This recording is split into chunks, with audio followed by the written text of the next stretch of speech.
সমগ্ৰ দেশৰ সমান্তৰালকৈ শিৱসাগৰটো বিহাৰী সম্প্ৰদায়ৰ লোকে পালন কৰিলে ছট পূজা। আজি ছট পূজাৰ অন্তিমটো দিন। অৱশ্যে এইবাৰ অসমীয়াৰ হিয়াৰামঠু জুবিন গাৰ্গৰ অকাল বিয়োগৰ প্ৰতি লক্ষ্য ৰাখি ছট পূজাত পূৰ্বৰ দৰে আতচবাজি ফুটাই আনন্দ উৎসাহ কৰা পৰিলক্ষিত হোৱা নাই। ছট পূজা পালন কৰাৰ স্থানতো জুবিন গাৰ্গৰ প্ৰতিচ্ছবিৰ সন্মুখত বন্তি প্ৰজ্বলন কৰি শ্ৰদ্ধাঞ্জলি জনোৱা পৰিলক্ষিত হয়। শিৱসাগৰ থানামুখ দিখৌঘাটত পৰম্পৰাগত ৰীতি নীতিৰে বিহাৰী সম্প্ৰদায়ৰ লোকসকলে সূৰ্য দেৱতাৰ প্ৰতি পূজা অৰ্চনা কৰে। ৩৬ ঘণ্টা উপবাস তথা ব্ৰত ৰখাৰ অন্তত সূৰ্য উদয়ৰ প্ৰাকক্ষণত দিখৌ নদীত কল কুঁহিয়াৰ তথা নৈবেদ্য বা অৰ্ঘ্য আগবঢ়াই পূজা অৰ্চনা কৰে বিহাৰী সম্প্ৰদায়ৰ লোকসকলে। পবিত্ৰ ছট পূজা ঘাটৰ পৰা আমি ৭৩ বছৰ থানামুখ ঐতিহাসিক ঘাটৰ পৰা ছট পূজা আন্তৰিক অভিনন্দন সকলো ভাৰতবৰ্ষ অসমবাসীক।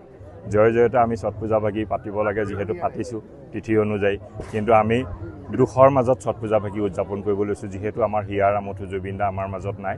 আৰু তেওঁ সেই নথকাৰ কাৰণে আপুনি দেখিছে যে আমাৰ ঘাটত মায়াবিনী গীতেৰে তেওঁ পূজা উদযাপন হৈছে। যিহেতু ছট পূজাৰ লগতো তেওঁ বহুতো গান আছে, যিহেতু জুবিন দাই আমাৰ মাজত ৪০,০০০ গান গাইছিল সকলো জাতি ধৰ্ম নিৰ্বিশেষে। আৰু সেই ছট পূজাৰ আপুনি যদি ঐতিহাসিক চাবলৈ যায় তেতিয়াহ'লে আপুনি সনাতনী ধৰ্মশাস্ত্ৰত আপুনি মহাভাৰতৰ পৰা আৰম্ভ কৰিব পাৰিব।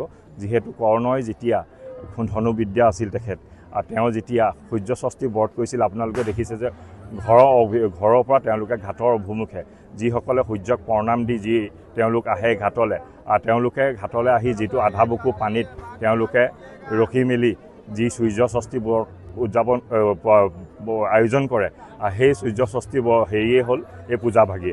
আৰু ২ নম্বৰতে আপোনালোকে চাব যে আমাৰ হিন্দু ধৰ্মশাস্ত্ৰত ৪ বেদ আছে। তাৰে ঋগ্বেদত যিটো আপুনি গম পাব যে ৯গৰাকী দেৱীৰ নাম আছে, তাৰে ভিতৰতে আপোনাৰ ৬ নম্বৰ দেৱীগৰাকী হ'ল ষষ্ঠী দেৱী, যেনেকৈ আমি যিজনক কওঁ যে ছট মাইয়া বুলি।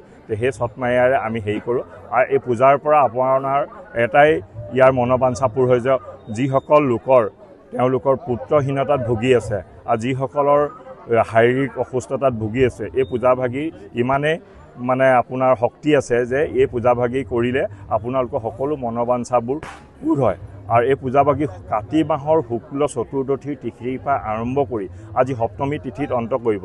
যিহেতু এই পূজা ভাগি ৪ দিনীয়া কাৰ্যসূচী, লাও ভাতেৰে আৰম্ভ হ'ব, তাৰপিছত দ্বিতীয় দিনা তেওঁলোকে ক্ষীৰ আৰু ৰুটিৰে আৰম্ভ হ'ব, আৰু তৃতীয় দিনা আপোনালোকে দেখিছে যে সন্ধিয়ালৈ ঘাটৰ অভিমুখে যিসকল ভক্তপ্ৰাণ ৰাইজ আহে তেওঁলোকে এই পূজা অৰ্চনা কৰে।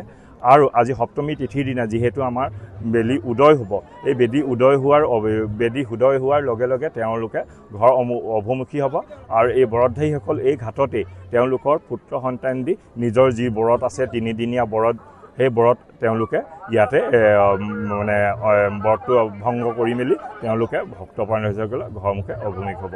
এই পোনপ্ৰথমে আপোনাৰ এই চেনেলৰ মাধ্যমেদি আৰু এটা কথা মই জনাব বিচাৰিছোঁ যে আমাৰ যিহেতু আপোনালোকে দেখিছে যে গোটেই অসমবাসীয়ে এটাই কথা বিচাৰিছে যে জুবিন দাক জাষ্টিক লাগে। আমি এই পবিত্ৰ মঞ্চৰ যোগেদি আমি এটাই বিচাৰিছোঁ যে এই মঞ্চৰ যোগেদি যে আমি জাষ্টিক বুলি ক'বলৈ নাযাওঁ, কিন্তু আমাৰ এখন চৰকাৰৰ ওপৰত, আমাৰ এখন সদনৰ ওপৰত আমাৰ বিশ্বাস আছে।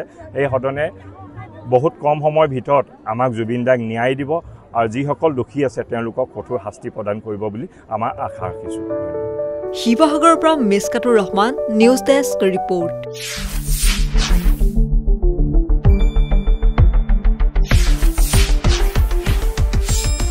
শুদ্ধ আৰু বিস্তৃত বাতৰিৰ বাবে চাই থাকক নিউজ ডেস্ক ৰিপৰ্ট।